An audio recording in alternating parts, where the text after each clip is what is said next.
ಆತ್ಮೀಯ ಅಧ್ಯಕ್ಷ ಮಿತ್ರರೇ, ಕಾರ್ಯದರ್ಶಿ ಮಿತ್ರರೇ, ಪತ್ರಕರ್ತ ಮಿತ್ರರೇ ಹಾಗೂ ಇಲ್ಲಿಗೆ ಆಗಮಿಸಿರ್ತಕ್ಕಂಥ ಎಲ್ಲ ಬಂಧುಗಳೇ, ಈಗಾಗಲೇ ಎಂ ವಿ ಕೃಷ್ಣಪ್ಪನವರ ಬಗ್ಗೆ ವೇದಿಕೆಯ ಮೇಲಿರುವ ಎಲ್ಲರೂ ಕೂಡ ವಿಚಾರವನ್ನು ತಿಳಿಸಿದ್ದಾರೆ. ಒಂದನ್ನು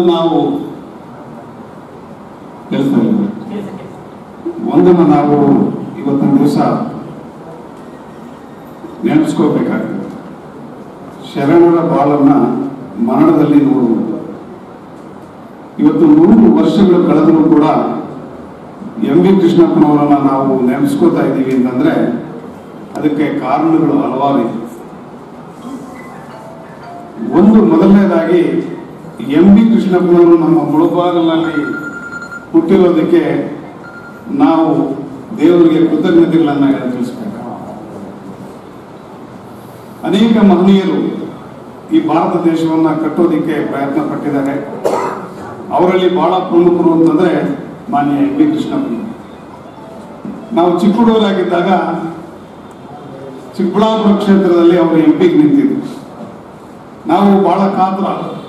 ಈಗ ಇದ್ದ ಹಾಗೆ ಯಾವುದು ಟಿವಿ ಇರಲಿಲ್ಲ, ಮತ್ತೆ ಮೊಬೈಲು ಇರಲಿಲ್ಲ. ಅಂತ ಒಂದು ಸಂದರ್ಭದಲ್ಲಿ ಕಾತರದಿಂದ ಕಾಯ್ತಾ ಇದ್ವಿ. ನಾವು ಯಾವ ಪಕ್ಷಕ್ಕೂ ಹೋಗಿ ಸೇರಿರಲಿಲ್ಲ. ನಮಗೇನು ಅಂದ್ರೆ ಮುಳುಬಾಗಿಲಿನಲ್ಲಿ ಜನಿಸಿ ಚಿಕ್ಕಬಳ್ಳಾಪುರ ಕ್ಷೇತ್ರದಲ್ಲಿ ಎಂ ಪಿ ಗೆಲ್ತಾ ಇದ್ರು ಇವರು ಅಂತಂದ್ರೆ ಅವರ ಸಾಮರ್ಥ್ಯ ಎಂಥದ್ದು ಅನ್ನೋದು ಅವಾಗ ನಮಗೆ ಬಹಳ ಖುಷಿ.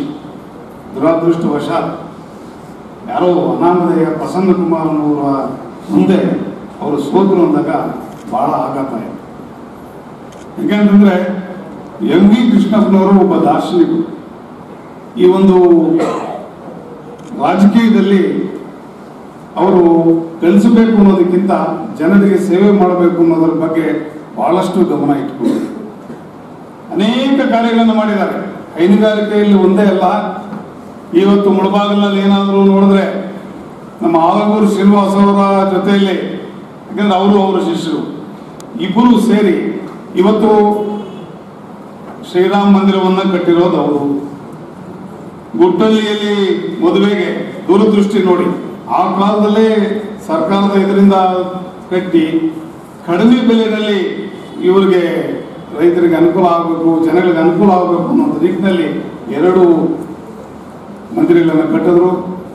ಇವತ್ತೇನು BEML ಇದೆ, ಇವತ್ತು ಸುಮಾರು 10,000 ಜನಕ್ಕೆ ಮೇಲ್ಪಟ್ಟು ಅಲ್ಲಿ ಕೆಲಸ ಮಾಡ್ತಾ ಇದ್ದಾರೆ. ಅವರೆಲ್ಲರಿಗೂ ಕೂಡ ಇವತ್ತು ಒಂದು BEML ಆಗಬೇಕು ಅಂತಂದ್ರೆ ಅವನೇ ಕಾರಣ ಅಂತ ಹೇಳಿ ಇವತ್ತು ಹೇಳೋದಕ್ಕೆ ಹೆಮ್ಮೆ ಪಡಬೇಕಾಗ್ತದೆ. ಬಂಧುಗಳೇ, ಹುಟ್ಟು ಉಚಿತ, ಸಾವು ಖಚಿತ. ಯಾರು ಸಾವನ್ನು ತಪ್ಪಿಸ್ಕೊಳ್ಳೋದಕ್ಕೆ ಆಗೋದಿಲ್ಲ. ಆದ್ರೆ ಈ ಮಧ್ಯದಲ್ಲಿ ನಾವೇನ್ ಮಾಡಿದೀವಿ ಅನ್ನೋದು ಬಹಳ ಮುಖ್ಯ. ಇಂತಹ ಮಹನೀಯರು ಸತ್ತ ಮೇಲೆ ಕೂಡ ಬದುಕ್ತಾರೆ. ಯಾಕೆ ಎಂ ವಿ ಕೃಷ್ಣಪ್ಪನವರು ಸತ್ತ ಮೇಲೆ ಕೂಡ ಬದುಕ್ತಾರೆ ಅನ್ನೋದನ್ನ ನೀವು ಈಗಾಗಲೇ ನೋಡ್ತಾ ಇದ್ದೀವಿ. ಕ್ಷೀರ ಕ್ರಾಂತಿ ಹರಿಕಾರ ಕುರಿಯನ್.